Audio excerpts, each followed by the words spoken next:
ここが好きだよ日本人へようこそ。皆さんは日本独自の食材と聞いて何を思い浮かべるでしょうか。魚を食べる文化が発展しているだけあって海産物が有名ですね。日本は四方を海に囲まれた島国なので海産物が多く取れます。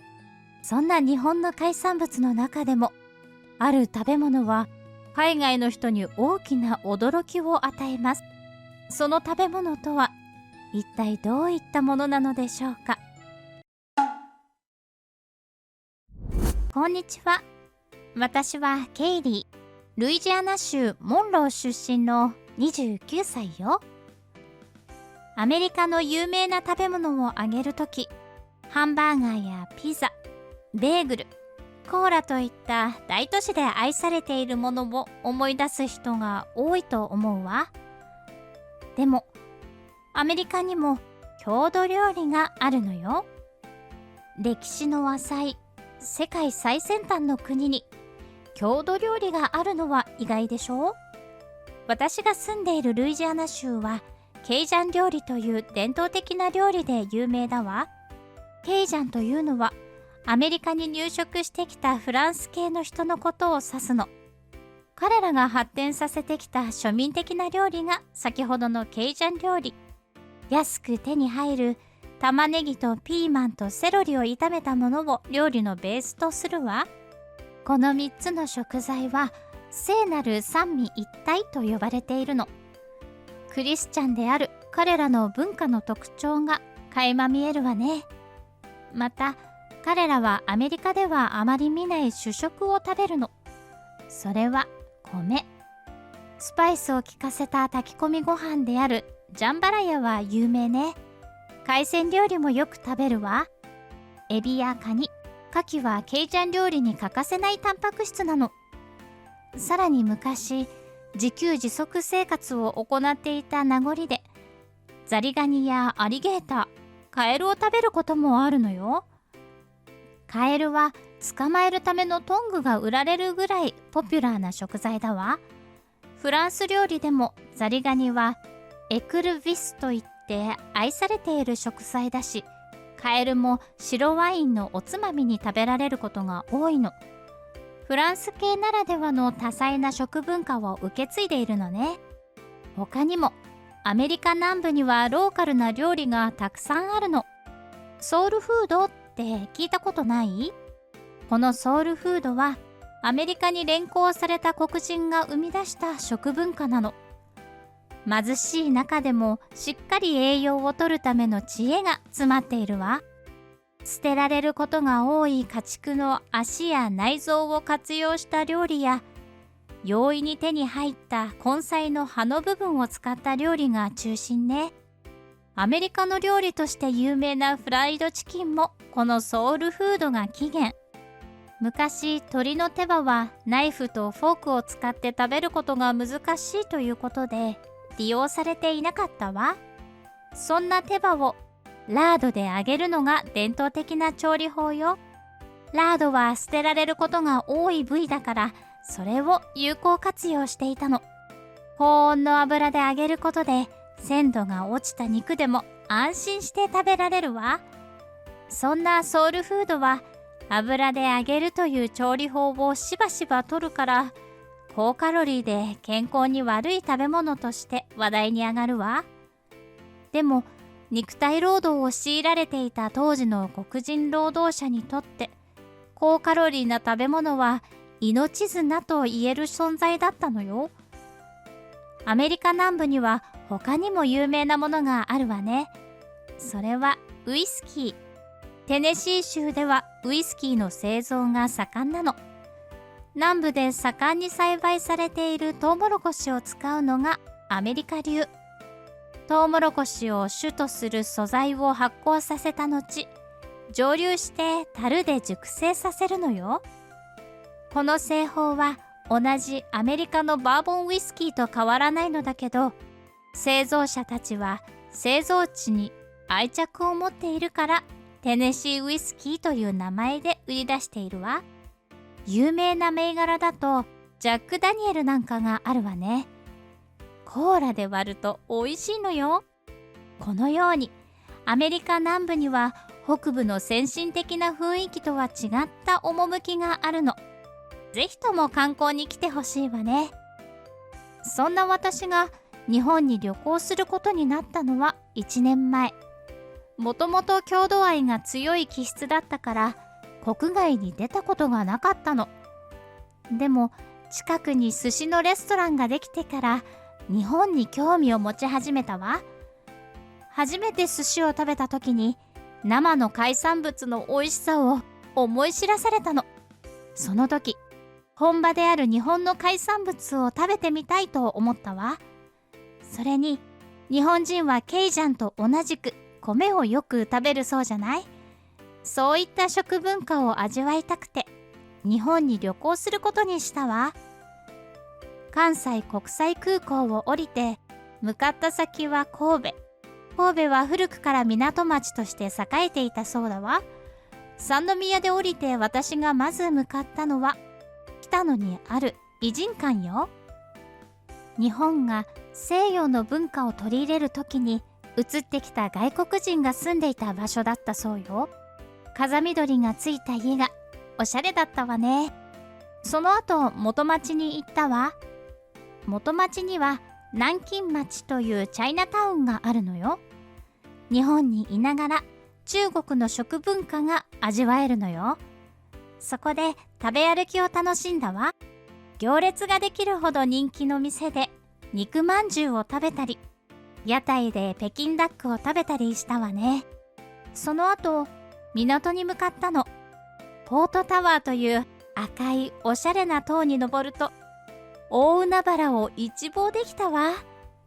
せっかく海に来たということで遊覧船に乗って神戸の沿岸部を見て回ったの。世界最長の吊り橋である明石海峡大橋が遠目に見えたわ。船を降りてからはショッピングも楽しんだわ。神戸港にはショッピングモールがたくさんあるの。何も買わなかったけど見てるだけで楽しかったわ。旧居留地のレトロな街並みを散策した後、ホテルに向かったわ。神戸だけでもなかなかに楽しかったわね。翌日神戸を出て西側に向かったわ。目的地は明石。神戸や明石を観光する外国人は珍しいでしょうね。関西を旅する人は大抵京都や奈良といった日本古来の街並みを楽しむはずだから。でも明石は良質な海産物が取れる漁港として有名なのよ。駅を出て一目散に向かう先はウオンタナ商店街。新鮮な海産物を売っている市場が立ち並んでいたわ。入り口の看板にはタコのオブジェがついていたの。旅行の前に予習していたから知っていたけど、日本人はタコを食べるの。これは驚きだったわ。私たち西洋人はタコのことをデビルフィッシュと呼んで敬遠しているの。悪魔かどうかはさておき、グロテスクな見た目だものね。イタリアやギリシャの方では食べられているそうだけど、基本的にクリスチャンからは好まれない食材ね。そんなタコにたじろぎつつ商店街で食べ歩くことにしたわ。いきなりタコを食べるのは抵抗があったから寿司のレストランに行ったの。新鮮な生の魚を使った寿司はアメリカで食べた寿司とは比べ物にならないぐらい美味しかったわ。切り身は脂が乗っていて宝石のようにきらめいていたの。食べると同時にほんのり甘みを伴ったうまみが口の中いっぱいに広がったわ。味だけでなく食感もいいの。適度に弾力があってサクサクとした歯ごたえが楽しめたわ。アメリカで食べた寿司は鮮度が落ちていてしなびていたから食感の良さに驚いたの。安い寿司でありがちな筋もなかったわ。お値段は高かったけどそれに見合う美味しさだったわね。それから寿司の店を後にして明石のタコを食べてみることにしたわ。見た目がグロテスクだから気乗りしなかったけど、明石のタコは日本で有名なブランドらしいの。明石はタコやタイといった海産物で有名なの。明石海峡の激しい水流の中で育った魚介類は筋肉が発達していて身が締まっているそうよ。せっかく日本に来たのだから特産品を食べておかないともったいないじゃない。というわけで明石焼きを注文したわ。この明石焼き、タコを生地で包んで焼く料理なの。明石ならではのタコ料理らしいわよ。グロテスクなタコを直視せずに食べられるから初心者の私でも手を出しやすかったわ。しばらくすると明石焼きが自分のテーブルに運ばれてきたの。プチシュークリームのような見た目だったわ。それをだしという専用のスープにつけて食べるのよ。一口食べてみたわ。出来たて熱々だから口をやけどしないように冷ましながら食べたの。パリッとした表面からは信じられないほどクリーミーな生地の食感が特徴的だったわ。そして驚いたのはタコの味。見た目通りの弾力に加えて独特のうまみがあったわ。牡蠣とも違う海産物特有のあっさりとしたうまみだったの。あっさりとしているけどしっかりと感じられるうまみだったわね。こんなに美味しい食材が悪魔なわけがないじゃないと思ったわ。悪魔的に美味しいのは間違いないけれど、だしも魚介類のうまみが効いていて生地やタコの味を引き立てていたわ。それから夢中になって明石焼きを食べたわ。あまりの美味しさにおかわりまで注文したの。旅行先に明石を選んだのは正解だった。その後も関西を旅行したのだけど、私のお気に入りスポットはウオンタナ商店街ね。日本の海産物が楽しめるいい旅だったわ。日本ではポピュラーな食材であるタコ。しかしヨーロッパの大半の国ではデビルフィッシュと呼ばれ忌避されることが多い食材です。例外的にイタリアやギリシャ、スペインなど南ヨーロッパでは愛されています。タコは栄養満点。